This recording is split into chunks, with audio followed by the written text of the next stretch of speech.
bring up a couple clips that I want to talk about real quick. I'm going to start with Marc Lamont Hill, just real quick. Sonny Holston is an idiot, and you know I always got to bring her up. But Marc Lamont Hill, I met Marc Lamont Hill when I was a police officer. I was invited to the National Black Police Association Conference in Philly. Marc Lamont Hill was a keynote speaker. I had the utmost admiration for Marc Lamont Hill. He was in his 30s. He was a fellow with some prestigious university, and he was smart. He was witty. He was charismatic. I mean, he was even trying to hit on some woman. He bought her flowers and stuff. I mean, I thought the world of him. This is before I was conservative too, but I thought the world of him. I didn't know what his political leaning was. I thought Marc Lamont Hill was brilliant. I really looked up to Marc Lamont Hill. Then to find out that when you peel the onions back, when you grow up a little bit and you see him for who he is, Marc Lamont Hill is a nut job. That dude is crazy. Candace Owens interviewed him one time, and he couldn't tell you. He said that men give birth. That. Right. Marc Lamont, what are you talking about? Well, that. Let's see how a black man who's educated thinks about these pro-Hamas college protesters. Roll clip 5. Very frustrated to see some prominent people misrepresent what's happening at UCLA and other places on their social media accounts. People like Emmanuel Acho, for example. So to me, at the end of the day, no problem at all with disruption. Again, you don't have to tear up the whole university, but making the university uncomfortable is exactly what you're supposed to do. And I'm a parent of a college student, and you know what I'm saying? Like, I'm okay with it. Get your grades done, but tear some shit up too. Just imagine how ignorant you got to be. As a man, I would never tell my children to do anything, any such thing. Tearing stuff up on college campuses does what? Now, if this was a conflict in the United States of America, maybe, just maybe, you could cause enough confusion or chaos that people may want to take action and do what you ask them to do. But hey, dummy, this is occurring in a foreign country where we have no leverage, we have no say in what these countries are doing. And they're fighting a holy war. They have nothing to do with politics. They have nothing to do with international law and none of that stuff. They're fighting a holy war that unless God ceased to exist, it will never not be a conflict between Palestinians and Israelis. If human society makes it another couple thousand years, we will look back on this in the history books as another conflict, just like the conflicts in the Old Testament. If you don't read the Bible, you wouldn't know what I'm talking about. And so Marc Lamont Hill, being a quote unquote educated black man, decides to say something this foolish is mind blowing to me. And I used to really respect this man. And I'm telling you guys, this has happened to me over time, that when I was younger, when I didn't have access to certain things, when I hadn't been exposed to certain things, I used to think the world of these people. I thought they were smart. I thought they were witty. If you somehow, as a fellow at a certain university, I felt like you had to have some type of academic knowledge. You had to have common sense and logic. You had to be a thought leader.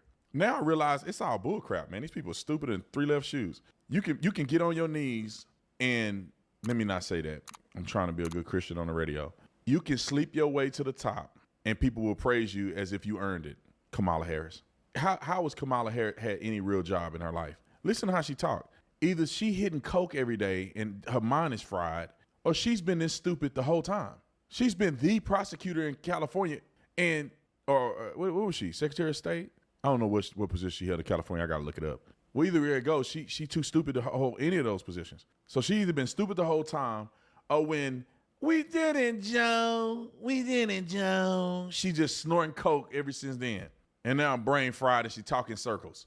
Her brain's so fried, her teleprompter is talking in circles. Because she ain't reading none of it. Somebody wrote that. DA of San Francisco, so she was district attorney of San Francisco, and then she was the senator of California. One of two. Okay, let me play another clip. Attorney General. I had it wrong. Attorney General, which is a pretty significant position to hold. Attorney General. All right, let me play a clip from Sonny Holston. Clip 1. You know, can I just say, why is it Biden to get out and give us somebody's behind that with money? I'm sorry. Who bought those tents, for example? Oh, I definitely. There's agitators, Palestinian rights groups that are actually, until we end Israel, we will not stop. There's actually agitating groups. But there's actually video footage that I've seen here in New York and Columbia of a woman that I guess is like a protest consultant, a professional protester or something like that appears in the video in Colombia.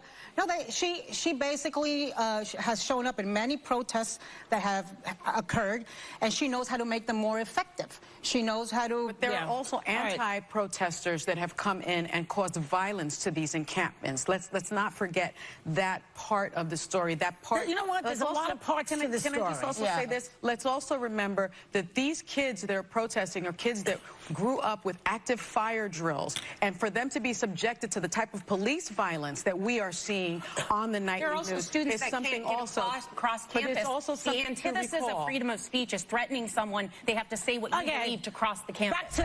Cackling hens are at it again. What is a fire drill? I'm confused. A fire drill in America? What are you talking about? Like, what? You live in New York and it's a fire drill? What are you talking about? Well, I didn't know what they're talking about either. Man. These are kids that have to have gone through a fire drill. And so, does she mean active shooter drill? What is a fire drill? Am I confused, y'all? Somebody help me. What does a fire drill have to do with you breaking the law and police officers having to intervene because now your quote-unquote protest is now a riot and it's an unruly gathering and people are getting bludgeoned and not allowed to freely walk on campus, and you're burning buildings and taking over halls and stuff like that, and using violence and damaging property? Like, what does a fire drill have to do with any of this? You could tell how stupid a person is as a parent on how they reason with the things that are going on in this country. Good parents will say, I don't care what you want to do or what you want to say. You can't just be breaking the law. Why? A parent will want to keep you as far away from jail as possible. And these people are not doing that. They want their kids to break the law because of Palestine or something like that, man. These people are crazy, y'all. Crazy. Guys, see you on the next one. Peace.